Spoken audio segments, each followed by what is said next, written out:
Hey guys, Brandon again from Greenfin Farms. We are back at KOAN School.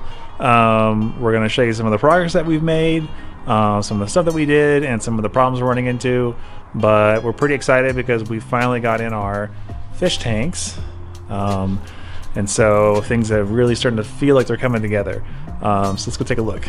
All right, so like I mentioned, we got our fish tanks in. These are 400-gallon tanks. So they're pretty big. It took a little bit of work to get them in here, but we got them in. We're going to elevate them off the ground a bit. We got a lot of pallets that we're going to use as our base. We want this to be kind of level, but we also want the drain in the middle at the bottom of the tank. So they have to be off the ground slightly so the water can, flow down the system.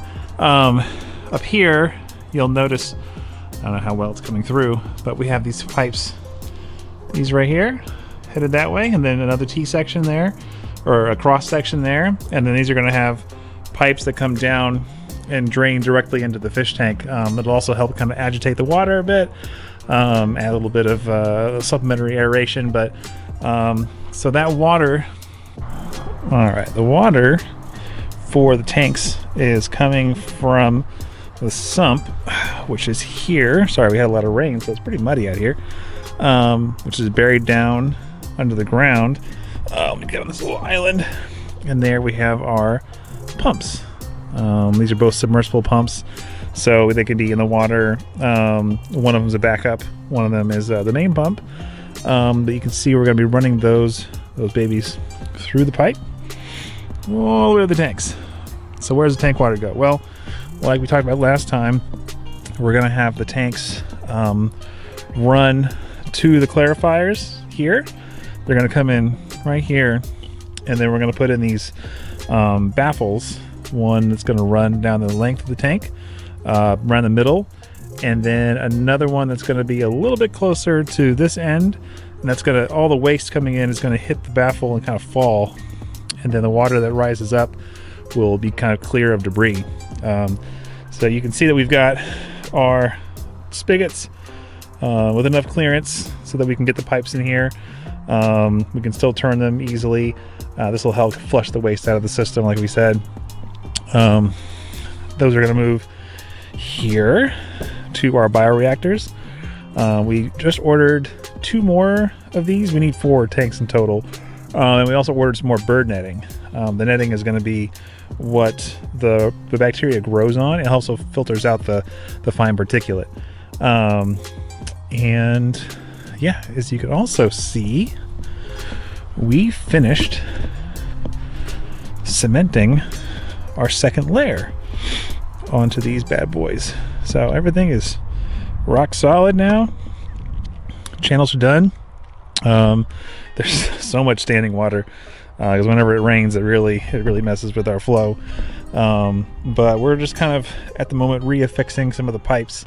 We've got the weed barrier down, and the next step once we finish the piping is we're going to have to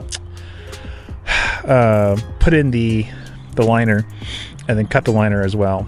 So that'll be the next fun step. All right, now you can see we're getting the KOAN clarifiers set up with our ball valves. We have them on uniseals, and we're going to show you how to put these guys in.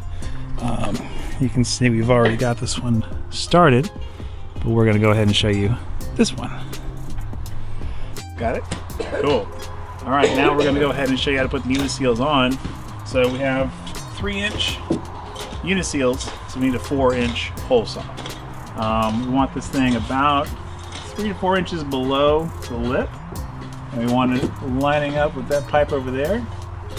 So we're about the right place, so we're going to go ahead and start. This thing does catch a little bit, so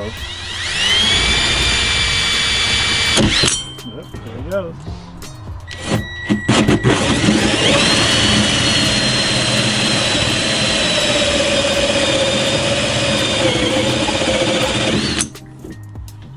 There you go.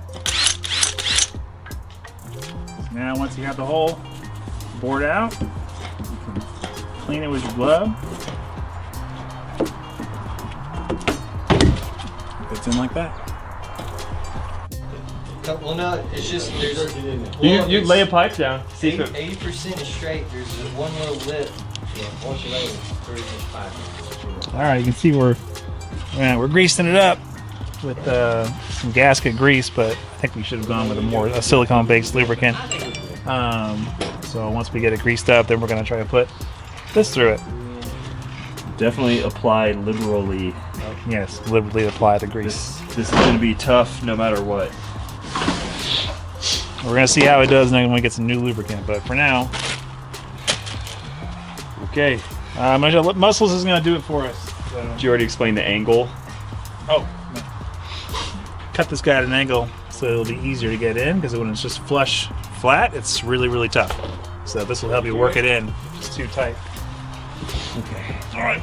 Yeah, and it usually takes somebody bracing the other side because this plastic is a bit flimsy when you're applying this much pressure.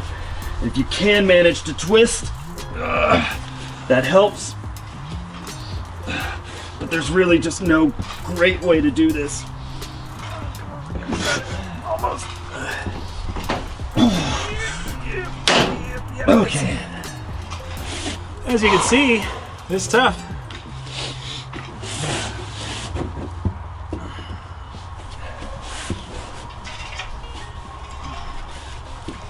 Okay. All right.